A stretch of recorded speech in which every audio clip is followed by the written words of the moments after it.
Beaver, away! Hello and welcome to Critscast coverage of the ETF2L Season 16 Preseason Cup for Highlander. We're going to be covering round 2, which will be Lucrosa and Feila eSports. I'm Georgebaii. With me in production is Wiethoofd, and we got the dynamic duo of jakeowaty and Domaytoe. There we go. My brain paused for a bit there, but there you go. Amazing. Hey, good evening. Yeah, this is basically a casting threesome for tonight. I hope you're getting ready for this because this is very interesting, especially on Highlander. And we have the we couldn't cover the first round, but now we're here and now we're live on the second round of this preseason cup where we test new unlocks that people think that might be bannable or just, I don't know, make up that they don't have any game sense or something, because we have some banned maps which George will tell us in a second, but currently I think we have, who's that? We have Feila eSports against Lucrosa. That should be in our on product. Best King of the Hill map. What are the banned unlocks, George, in this one? Right, so in the juicy posts before the cup the cup was announced, essentially, ETF2L announced some juicy changes to some of the weapons for this cup in particular to try and test it out. To try and get up the list here. There's like a list of 5 weapons, I believe. So let's see what we got here. So first of all, we got the Mad Milk. And admin quote, "We feel Mad Milk is often too decisive in team fights. The most prominent use on COF maps can shift the entire balance of a team fight."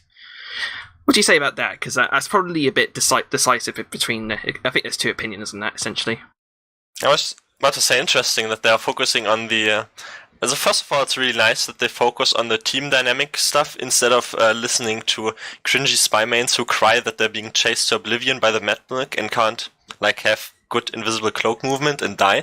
So it's basically used in this term of turning around combat situations and stuff like that, because it adds up to the regeneration part. And regeneration part, especially medic mains notice that. And as a very long-term medic main, Jake, what do you feel about the Mad Milk ban, in this kind of situation with just a team fight and just this health HP difference mattering in with the ban?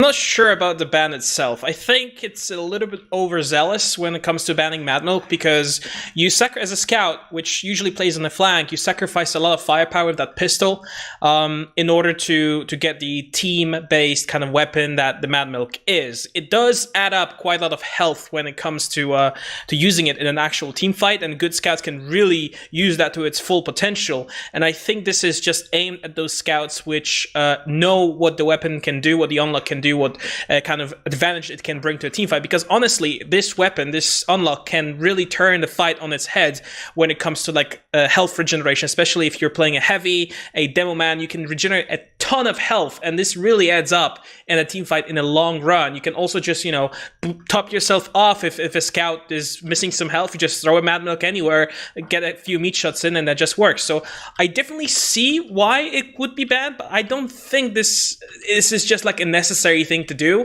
I think teams should just think better about how to counter this. Maybe watch out for scouts or focus them easier. I mean, they only have 125 health.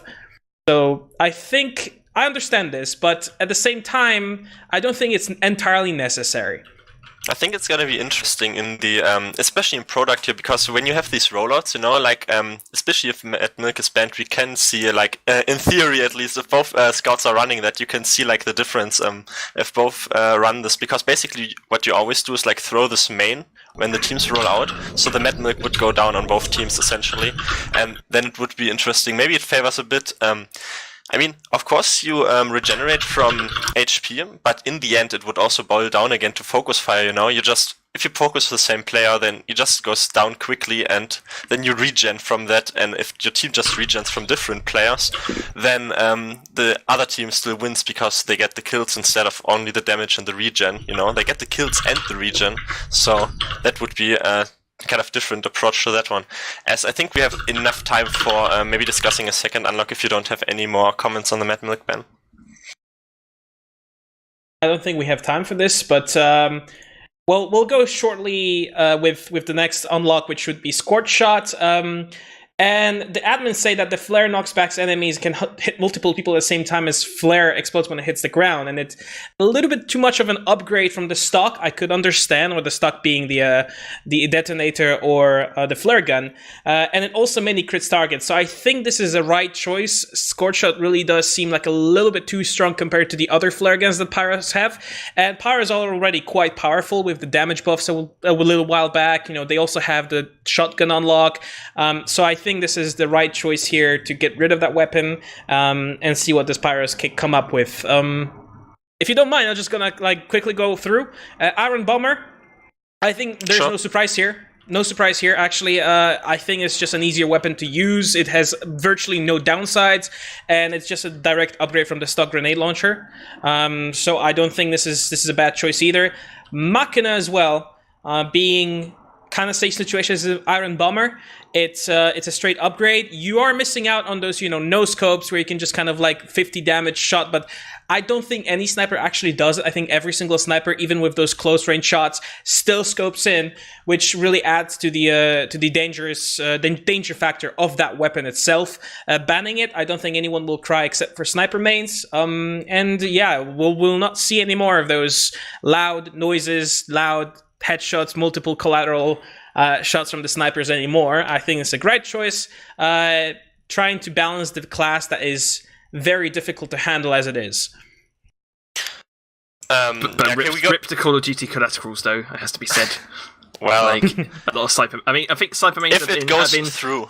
Yeah. I think with sniper mains in general, I think they've lost Machina, but the Scorch Shot is gone. So you won't have any annoying pyros just spamming down on your sight line, just juggling you up and then setting you on fire and then forcing you to get heals.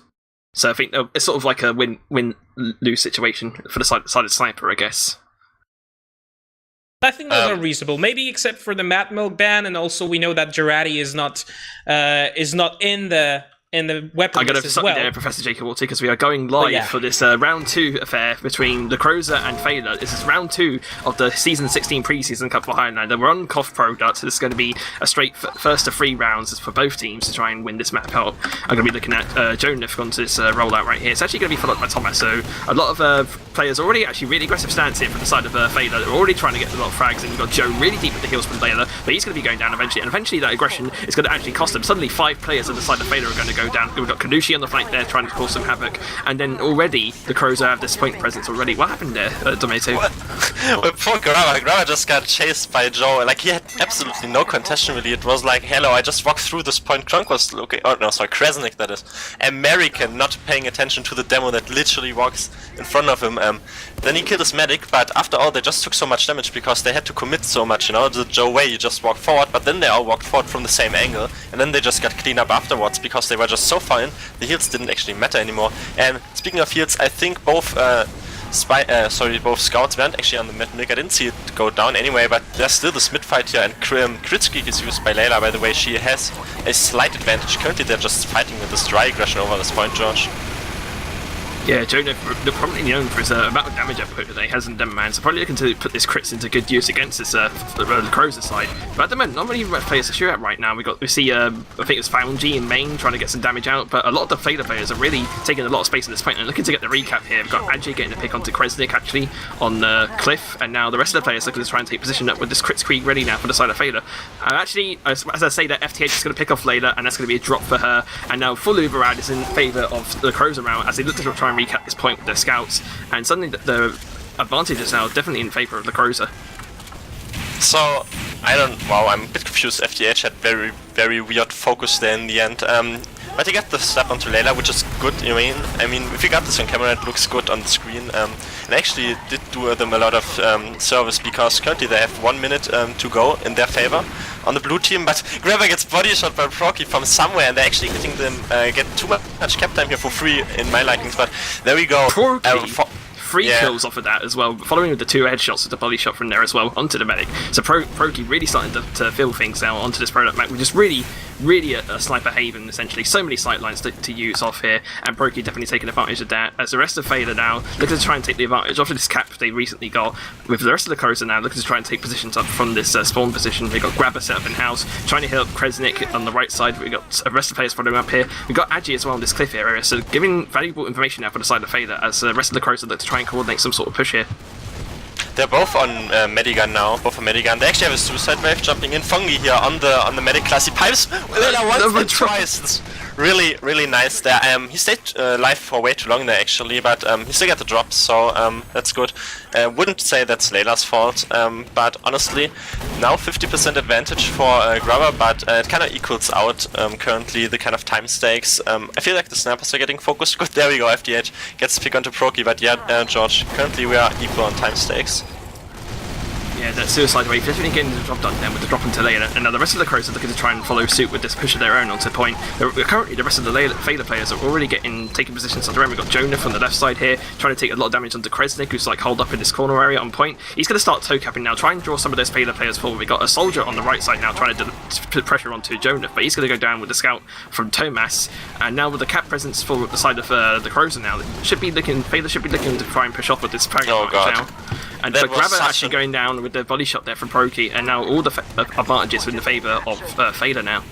That was the most horrific U-bomb I've maybe seen in a very long time. They went all so weak, and Grabber kind of had to flash a lot of people, and then these people actually went forward instead of realizing, hey, you probably just flashed us so we could get out. So they all died, and then Grabber died as well, so they basically lost all of their players and didn't back out and then just overextended, and they just gave so much big advantage actually to Layla, who she is using crit streak again, so it definitely favors Feila right now. Yeah, definitely all the advantages once again in favour of Feila, and it's quite back and forth affair, as we said. We're going to see another stack wave though on the side of the Croza. We got Foundry jumping really deep on the right side, trying to get in onto Layla right now, but he's going to go down eventually with the, I think it was just heavy of rape there, and Proki's going to get a pick onto Kresnik as well off of that. So 4 players, FCH trying to get behind, but spotted out by the Pyro, trying to do as much as possible, but eventually gets taken down. So it's just going to be Grabber and Fallen Lord, tagged up as Fallen Gord, only alive for the side of the Croza, with 30 seconds left of the cap now for Feila. Honestly, like, Fungi jumped in a completely wrong direction. I feel like they don't have their coordination too much. Like, before was maybe they had the car there, or they just jumped cliff because Medic usually is holding there.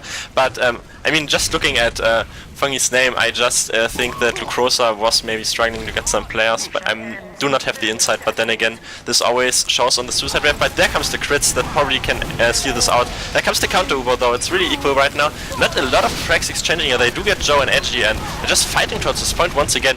Lucrosa get the advantage here currently pick-wise, but Riper is completely uncontested. He guns down the demo man, and it actually favored them in the end, just because they didn't have their focus fire turned on there, George. So 1-0 for Feila.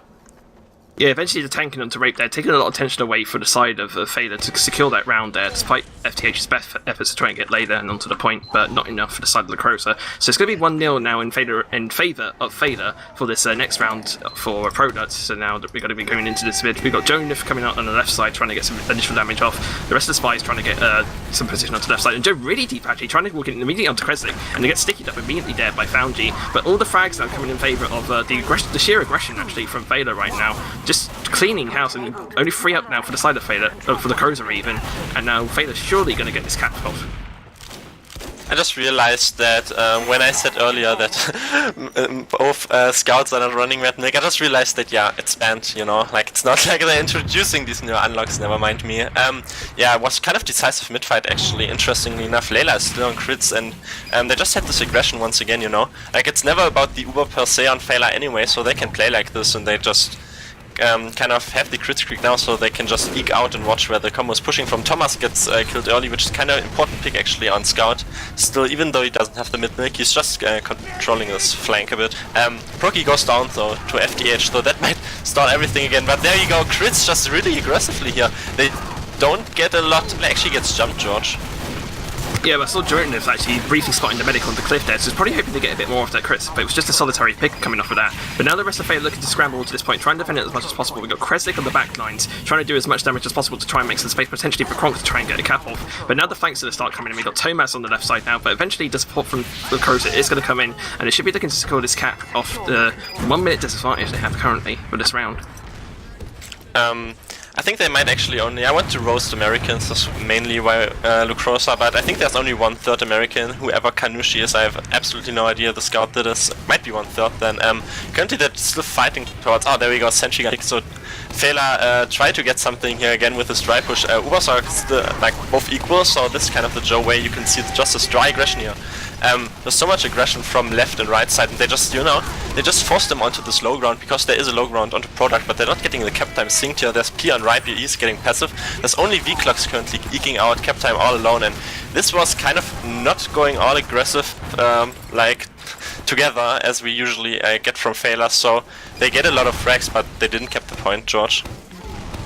Indeed, but and despite that, they had a crits coming off on the side of the Lucrosa right now, and immediately Kresnik's going to get picked off as soon as that crits is popped. So Grabber really, it seemed to come a bit late. I think the problem was the Lucrosa were pushing in way too soon off the crits charge.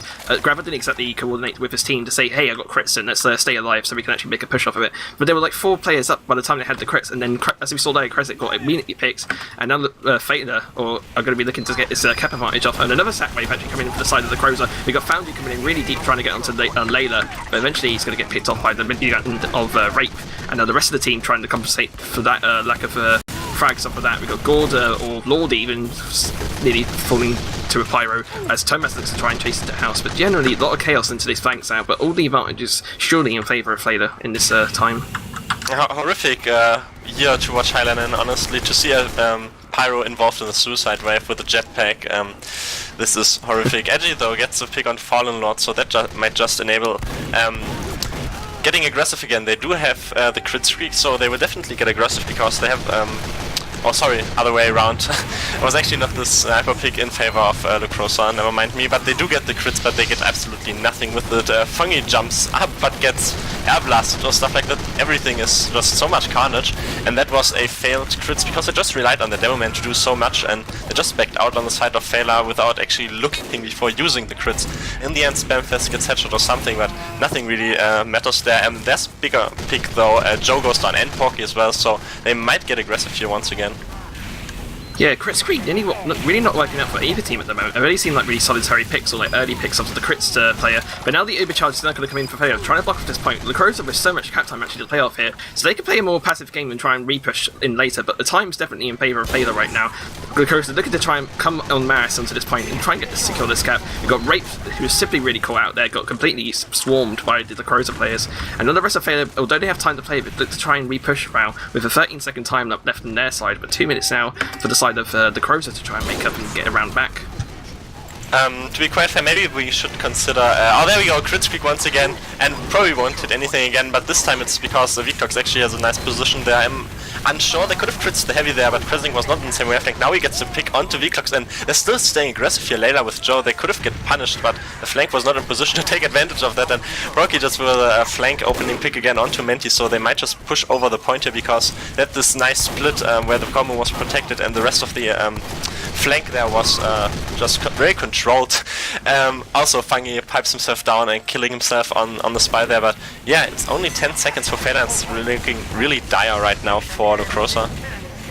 Yeah, Lucrosa definitely looks a bit overzealous on that push there, losing a lot of players despite the time disadvantage they had, and I think it's going to cost them eventually. They're going to try and come en masse once again onto this point, just completely swarm him. We saw Kronk get launched up despite the jetpack he had, and now the Ubers are now going to come out for the side of Feila. Looks to try and clear up the point and try and drain this overtime that Lucrosa has right now, and it's just going to be FTH alive. No really contention here. He's all the way back in Cliff, nothing to do there, and it's going to be another round here for Feila, 2-0.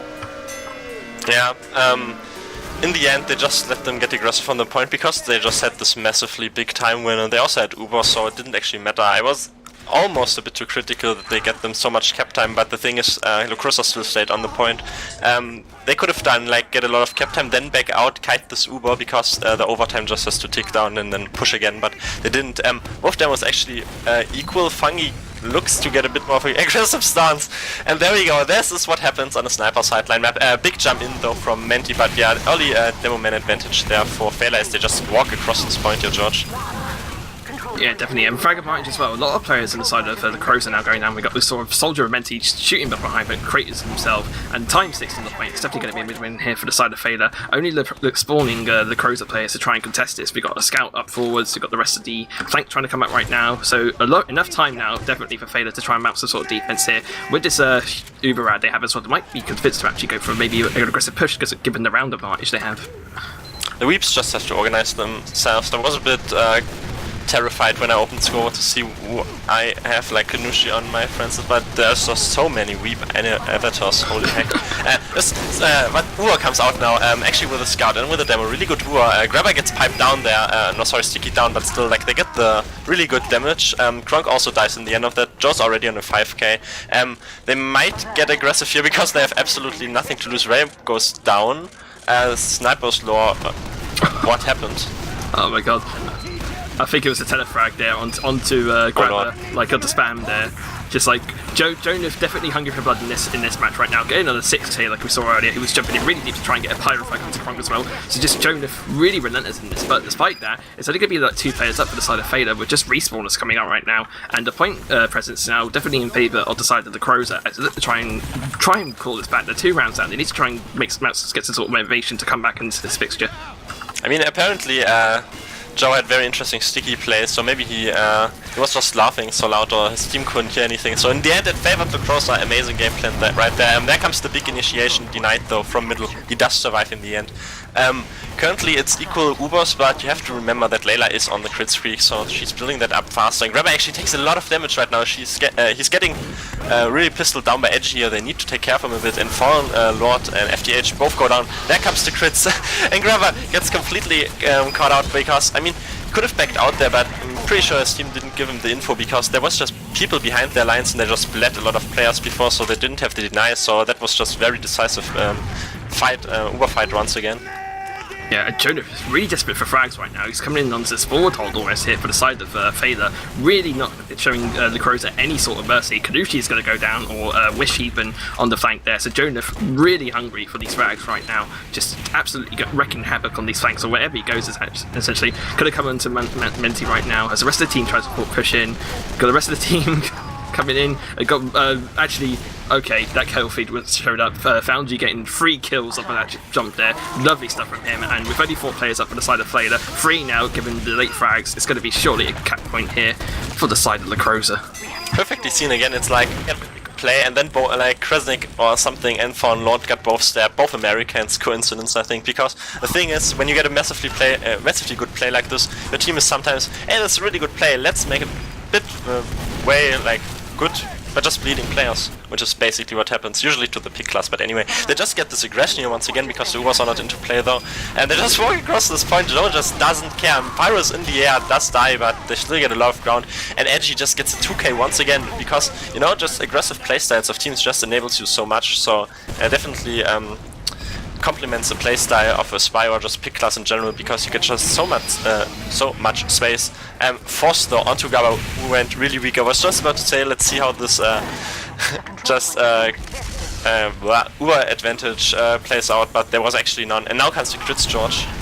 Yeah, crits popped up to Joe here, just about getting the kill onto Foundry, but in that melee, but eventually got been stopped there by the flank as well of Lucrosa, who still haven't managed to get this cap yet. You're going to get moved on to it now. A lot of frat players actually down on the side of Feila, so Lucrosa looking for a comfortable repush here. We got middle really deep onto grab here. He's going to try and get the rocket onto him. Eventually does go down. It's actually the scout with Tomas with the cleanup there, so no medic now for the side of Lucrosa in a potentially crucial situation here. 35 seconds left on the side of Feila. The rest of the team now trying to push in and try and take this cap time for free, and Lucrosa definitely on the back foot here and running out of options to try and take this match back.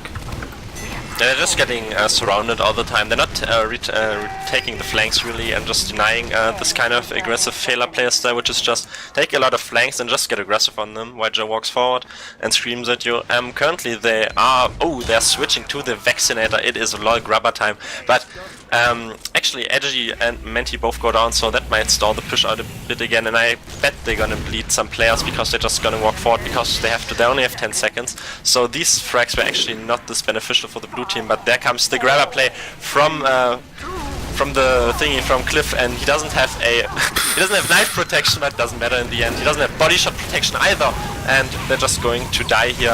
It's gonna be a pretty, I don't want to say convincing 3-0 as I'd say comfortable. we haven't heard the analysis of Jake will come in soon, so I don't want to make a fool of myself, but I just want to throw quickly in that I think it could have been a lot closer, but I think Feila was just a bit more decisive in the kind of Uber fights when they actually happened. So Jake, the big man on the analysis desk, maybe with the help of some logs, can say now and just increase our IQs by like 10 points just listening to his analysis right now. Well, thank you for this very long queue, but thankful nevertheless. Well, I'm looking at the logs just right now, and the logs just confirm what I've been seeing the entire game, that Joe NUFC was absolutely going mental the entire game. He was controlling every single spot, he was doing a lot of damage, he was catching Grava off guard more than often, and he was just in control, of total control of the enemy team. Lucrosa seemed to struggle a little bit in those pushes. They didn't seem as coordinated as Feila is. You have to keep in mind that Feila eSports is playing together for a very long time, and then you have the power couple in the form of Layla and Joe and UFC, who've been playing together for a very long time. They understand each other without words at this point, and it really does help when you push on a small map that is so centered around just pushing together, staying together, holding certain points, and they've just been doing just that with clever Uber pushes, with clever plays, keeping Layla alive. That was very well done by them, and just looking at the logs right now, Joe NFC just confirms 27 kills for him, which is top scoring, I do believe, on the chart. All 5, actually 6 spots here belong to Feila eSports. It's Joe and UFC with 27, Proki or Porky with 24 in the sniper class, Adye on 22, Thomas 20, Raipe is on 19. There's a lot of kills, and they all belong to the side of Feila eSports. So it just seems that that 3-0 victory that they've gotten was certainly deserved, and they just simply played better Team Fortress 2. They knew what to do, and Lucrosa just seemed a little bit too distraught, a little bit not organized, which really, in the end, was detrimental to this game and playing Feila. You could see that. I mean, obviously, it's always pick classes carrier on like every map, but also product. But just when you look at those first 5 players, it's just, like Joe, Thomas, they were involved in the Uber, they went aggressive. This gives just a lot of space to the sniper, and just with this aggression, just gives so much space to the spy as well, because they have to worry about kind of 2 areas, and the spy can just come in from behind. Honestly, it could have maybe been a bit closer. Maybe they could have taken like 1 round, like a bit clutcher, but in the end it was kind of decisive. George, do you have anything else to see from absolutely cold numbers with no emotions involved? I'd say definitely the Lucrosa had their chances during that match. We saw some decent sack waves actually coming off of them, with some drops onto Layla and some decent picks of their own, but I think they just really couldn't coordinate themselves against the sheer aggression really from the side of Feila. Like Joe never was really coordinated, was flanking, they were just all swarming the point, getting loads of damage out, and then the Lucrosa just didn't really had an answer to it. The focus fire was kind of lacking, Grabble was getting caught out in weird positions, and just generally, I think the team play for the side of the Lucrosa was a bit lacking in general, and that probably reflects the scoreline that we've seen here, as well as the general frag difference in between both teams. I mean, 50 frag difference on Pro, that is quite hefty, as well as a general 10k damage difference, so definitely Feila coming off the stronger team there, and on the back heel there for the Lucrosa, they really struggled in this fixture, I think. You need to remember that this is the preseason cup. I mean, this is just kind of like a testing ground for new teams, for teams that need more players in. They're just testing out the ground. Sometimes it's not saying anything that they lost this game. Maybe they'll win another, but it certainly points out some problems that the team has. And Americans. Well, let's not just get kidding. into that just yet. But I apologise to abhorrently to the Weeb and American communities, by the way. Thank you. You just have to really look, when you look at those logs, just cold calculations here. The flank on the side of Feila was simply superior, and I think this was just the main reason why Lucrosa struggled so much at keeping their team together in those pushes. Josh, I don't know if you're allowed to say weep. I think that's offensive. I think that's enemy enthusiasts. But honestly, I don't think... do you think a lot of would... I mean, it's always hypothetically, but especially Mad Milk, I don't think anything would have changed really. I think it would maybe just have made this playstyle of Joe just way more dominant, and maybe it would have been just way more dominant for Feila if Mad Milk was like enabled, like the other unlocks where... it's too hypothetically to think about this, but I just think like Mad Milk would have definitely favored these focus fire orientated aggressive play stance. But yeah, I guess if nobody else has any more comments, question mark? You could probably finish our whitelist discussion, I guess, from earlier. I think we got rudely cut off there a bit, but maybe we could go a bit more detail. Right. I could just quickly say, when Jake ran down this very quickly, Machina with this trail, every team in the current year and even before, especially before, should have known like where the sniper was, because especially like if you play in Prem, I mean, we also have to take a bit into consideration the lower divisions, but when we're currently only talking about Prem, like you should own a microphone, you should own a working mouth and ears and listen to your team, so you should know where the sniper is, even without this big trail. And I don't think that actually, like, I mean, every sniper these days, like, scopes in anyway, so I don't think it would change that much, and it just helps, like, uncoordinated teams that shouldn't even be in this division anyway, if they can't call a sniper position, honestly. And also, do we just linger onto Mechina, because I think Iron Bomber also has, I wrote some, I just read some thread before where like really angry demo man said, when just relating to what Jake said, it has some downsides apparently, but only like really angry demo mans know about this. But yeah, Mechina, George, do you have some thoughts about that before we go on to Iron Bomber? Well, it's like depends on really on some strats, I guess. Like, does your team run no scope critical snipers getting 150s everywhere, or similar? I think Machina definitely is a lot stronger than stock if put in the right hands, and Premiership snipers are definitely the right hands to be fit. To be honest, or like anywhere in the higher divs, I think generally there's the damage buff, there's the collateral potential for the penetration at full charge, so you could get like 2 for 1 or 3 for 1 or whatever.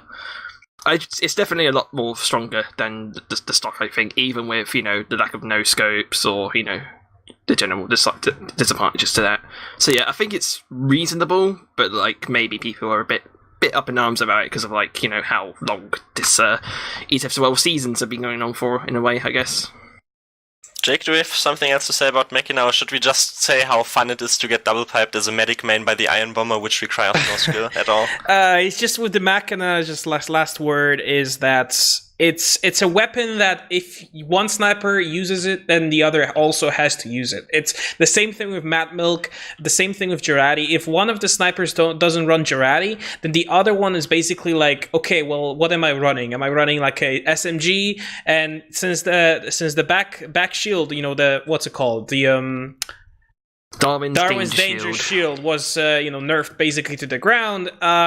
There's either Razorback or the Jakeowaty, and most often than not, people will just use Jakeowaty because you should be turning around when there are spies involved. So yeah, I mean, if one sniper uses a Machina, other kind of has to also use the Machina because they lose out on that extra damage, the collateral potential, and like Domaytoe said, people know where the sniper is anyway, so that trail is really not a downside at all. Alright, also just cheeky what Wiethoofd told us before. I think Jakeowaty got banned in UGC halfway across the season, so UGC definitely has something against liquids or something. It's only natural, I don't know. But honestly, saying this, maybe ETF2L will jump on this train as well, but just quickly, maybe to the Iron Bomber, I think demo mains like just said, oh no, the projectile like damage blast radius is way or a bit smaller, but I don't think it makes actually a practical difference, so I would still say it's straight upgrade, especially because people don't move like 50 kilometers to the back, like when the grenade launcher pipes just roll, it's way more beneficial for them to stay in the place that they are. Here's the thing about Iron Bomber. With the regular pipes, you have the larger blast radius and there's more damage involved when they like blow up on the ground, and that's fine. But the thing is, if you miss that pipe, it just rolls somewhere else and enemies don't get damaged at all. That extra damage or extra radius is wasted anyway. If you have the Iron Bomber, all you have to do is just spam at a wall or somewhere in the vicinity, and even that chip damage adds up. It's still more damage than if you miss completely. And I think this is the reason why this weapon was so overused in Highlander, because it was just so easy to spam with and would just add damage to sticks already. So in the end, you ended up with like more damage overall. You've been top damaging. The pipes are basically like the projectile is essentially the same as the regular grenade launcher. And in the end, it was a very unfun weapon to play against because the bombs would like explode almost immediately after they stop, which was very often. Okay, so George, do you have something else to say about Iron Bomber? Not particularly, no. So we can quickly, before we go on a broken class unlock, we can just say, as far from what I can tell is, we would, like, I don't know, like, as a convolute of our opinions, would say, like, I think Mad Milk would be fine if it's allowed again. You know, it just complements, like, playstyles of teams, and, like, Focus Fire, it's tactical, and it just plays off actually playing good and playing together as a team and thinking about the game. So, that's that. Machina also, I mean, it doesn't really matter if people are good, you know, and some players in Prem actually are still good. And I don't know about the lore diffs, we haven't really touched the topic, but I don't, like, it's a bit hard, I would say. Like, this could also be unbanned, but Iron Bomber, I think, is kind of the bannable weapon in this kind of situation. And the next weapon is Squad Shot, I think, and honestly, I don't think it does so much damage per se, but it's just absolutely annoying to play against. The utility of that weapon is why it was banned, and I do agree with it. It's just the potential of spamming, and you know, as a pyro, you're sitting in the back line for most of the time trying to reflect some things. If you're still running the degreaser, then it's very easy to switch to it and just keep spamming, keep popping those shots, you know, lower the health enough for like a sniper to take a body shot in.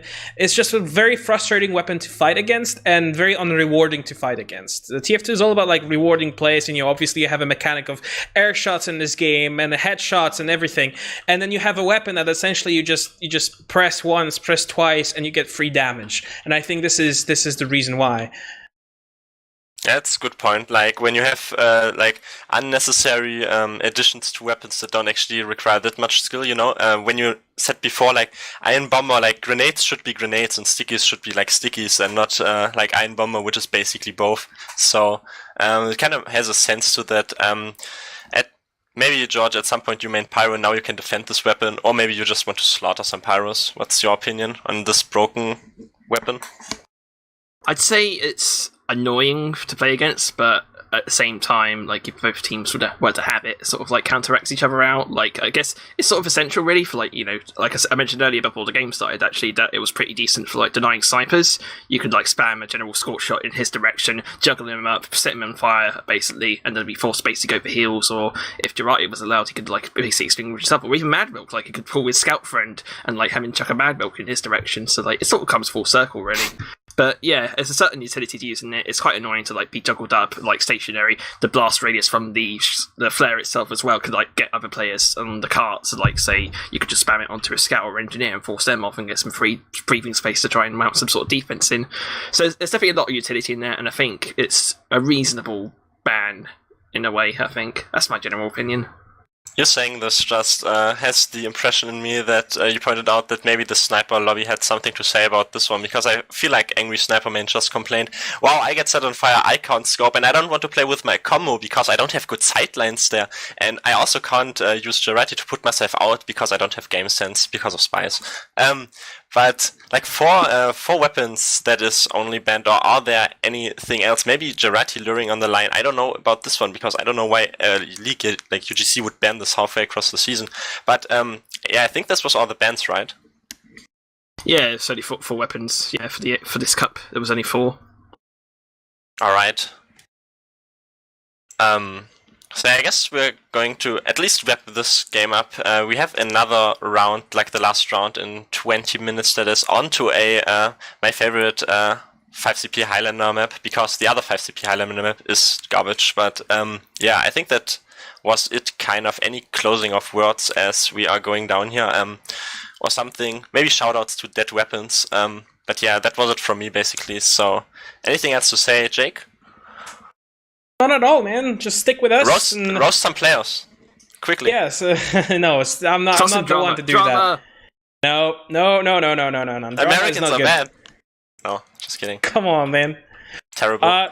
So we're slowly gonna get into the next game, I do believe, as we're transitioning, but we're gonna have a break before. So please stick with us here at Crits Cast. Today with me is obviously Georgebaii and Domaytoe, as we are bringing you the top-notch preseason Highlander from ETF2L. Don't go anywhere.